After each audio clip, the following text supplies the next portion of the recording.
పేరు సంగీత, మా విలేజ్ వచ్చేసి కంపోల్. మా అప్లైన్ madam Tulajamma madam, Yadagiri sir, Prabhakar sir, Renuka madam అందరూ. నేను అప్లైన్ మాట విని స్టార్ట్ చేసి బిజినెస్ 9 months అవుతుంది.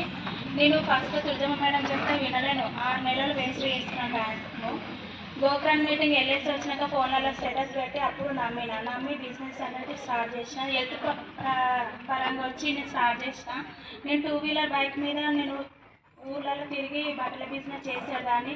నేను కార్ తీసుకుంటానే కూడా నమ్మకం, హోప్ రాలేదు. ఎక్కడ హోప్ వచ్చిందంటే మనం షాప్ చేంజ్ చేయడం వల్ల ఒక హోప్ వచ్చింది. నా కళ్ళతో చూసిన అప్లైన్ మేడంకి తులజమ్మ కార్ వచ్చినప్పుడు నాకు కూడా వస్తుంది, కానీ నేను 2 వీలర్ మీద బైక్ మీద వెళ్ళి నేను ఎన్ని రోజులు కష్టపడ్డా కూడా నాకు ఏమీ రాలేదు అనే నమ్మకంతో నేను చేసిన, ఫుల్ టైం చేస్తున్న. ఇప్పుడు 6 months నుంచి కార్ కూడా తీసుకున్నాను. థ్యాంక్ యూ వ్యాక్రోష్. మా సార్ ప్రైవేట్ ఎంప్లాయీగా పనిచేసి కూడా అక్కడ 20,000 వచ్చేది కూడా పొట్ట బట్టనే వెళ్ళింది.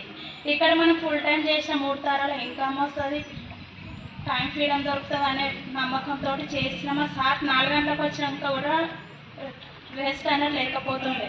నీకు ఎందుకు సార్ నేను రెస్ట్ అనేది చేస్తాను, మనం బిజినెస్ ఎన్ని కష్టపడ్డా కూడా మనకు టైం ఫ్రీడమ్ అనేది లేదు, మనం వేస్టేజ్లో ఇద్దరం కలిసి చేద్దాము, ఇక టైం ఫ్రీడమ్ అనేది వస్తుంది, రెస్ట్ అనేది కూడా దొరుకుతుంది అనే నమ్మకంతో చేసిన. Thank you.